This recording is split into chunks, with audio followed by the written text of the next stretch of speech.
1 जुलाई 2006 मुंबई। शाम के करीब 6:24। एक आदमी अपने हाथ में ऑफिस का बैग पकड़े खिड़की के पास खड़ा था। बारिश हल्की हल्की हो रही थी। प्लेटफॉर्म पर भीड़ यूजुअल से ज्यादा थी। लोकल ट्रेन चर्च गेट से छूट चुकी थी और सब लोग अपने घर पहुंचने की जल्दी में थे। किसी ने फोन पर कहा, बस आधा घंटा और। किसी ने आंखें बंद करके थकान मिटानी चाहिए। और फिर अचानक एक ऐसी आवाज हुई जो मुंबई ने कभी महसूस नहीं की थी। एक जबरदस्त धमाका।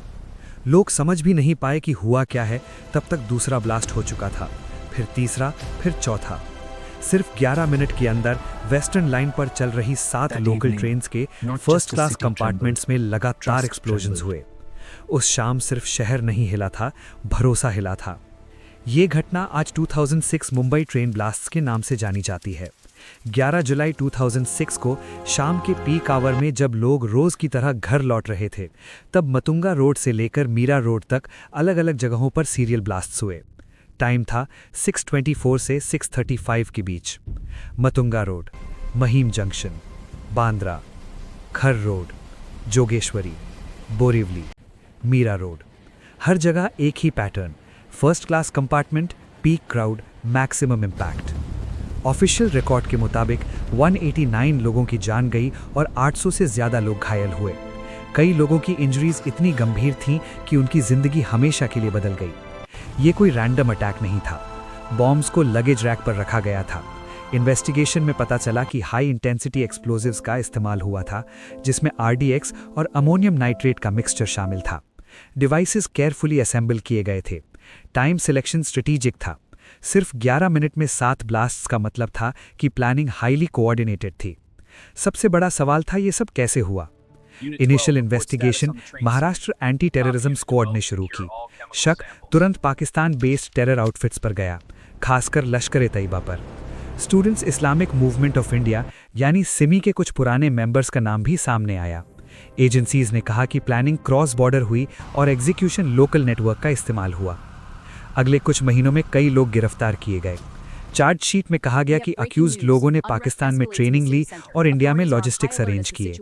कन्फेशनल स्टेटमेंट्स रिकॉर्ड हुए। कोर्ट में प्रोसिक्यूशन ने कॉल रिकॉर्ड्स, ट्रैवल डिटेल्स और विटनेस स्टेटमेंट्स पेश किए। लेकिन ये केस सिंपल नहीं था।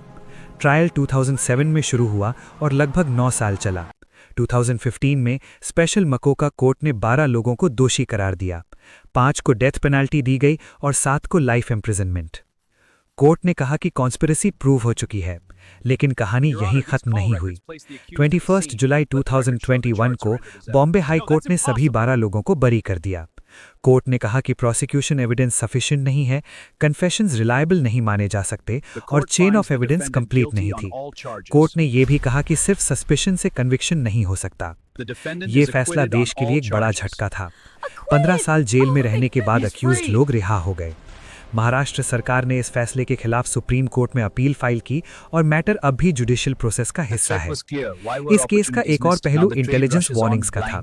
रिपोर्ट्स के मुताबिक ब्लास्ट से पहले एजेंसीज को पब्लिक ट्रांसपोर्ट सिस्टम पर थ्रेट इनपुट्स मिले थे, लेकिन ये इनपुट्स जनरल नेचर के थे। स्पेसिफिक लोकेशन या एग्जैक्ट टाइमिंग का कोई क्लियर एक्शनेबल इनपुट नहीं था। यहां से एक डिबेट शुरू हुई कि क्या सिक्योरिटी टाइटन की जा सकती थी या इंटेलिजेंस इतनी वेग थी कि एक्शन लेना मुश्किल था। इंटरनेशनल लेवल पर भी इस केस का एंगल डिस्कस हुआ। लश्कर-ए-तैयबा का नाम बार बार आया। 2008 के मुंबई अटैक्स के बाद जब global attention Pakistan based terror groups पर बढ़ा, तब 2006 ब्लास्ट्स का रेफरेंस भी दिया गया। लेकिन इस केस में डायरेक्ट इंटरनेशनल कन्विक्शन एस्टैब्लिश नहीं हो सका। फॉरेंसिक रिपोर्ट्स ने कंफर्म किया कि हाई ग्रेड एक्सप्लोजिव्स का यूज हुआ था, लेकिन उनका एग्जैक्ट सोर्स, स्मगलिंग रूट और लॉजिस्टिक्स चेन का पूरा डिटेल कभी पब्लिक डोमेन में क्लियरली सामने नहीं आया। इस अटैक ने इंडिया की सिक्योरिटी फ्रेमवर्क को डीपली इंपैक्ट किया। रेलवे सिक्योरिटी स्ट्रेंथन हुई, सर्वेलेंस सिस्टम्स एक्सपैंड हुए, एंटी टेरर कोऑर्डिनेशन पर ज्यादा फोकस दिया गया। 2008 के बाद नेशनल इन्वेस्टिगेशन एजेंसी का फॉर्मेशन हुआ, जो देश के एंटी टेरर रिस्पॉन्स को सेंट्रलाइज करने का एक बड़ा कदम था। लेकिन सबसे गहरा असर उन पर पड़ा जिन्होंने अपने अपनों को खोया। हर विक्टिम सिर्फ एक नंबर नहीं था। हर नाम के पीछे एक फैमिली थी, एक कहानी थी। किसी का बेटा, किसी का पिता, किसी की पत्नी, किसी का दोस्त। मुंबई अगले दिन फिर चलने लगी। लोग फिर ट्रेन्स में सफर करने लगे। इसे स्पिरिट ऑफ मुंबई कहा गया।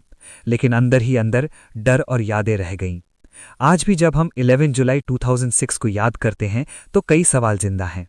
अगर 12 लोग अक्विट हो गए तो असली जिम्मेदार कौन था? क्या इन्वेस्टिगेशन फ्लॉड थी? क्या एविडेंस वीक था? या क्या क्रॉस बॉर्डर कॉन्स्पिरेसी को प्रूव करना बहुत मुश्किल था? सच ये है कि टेरर की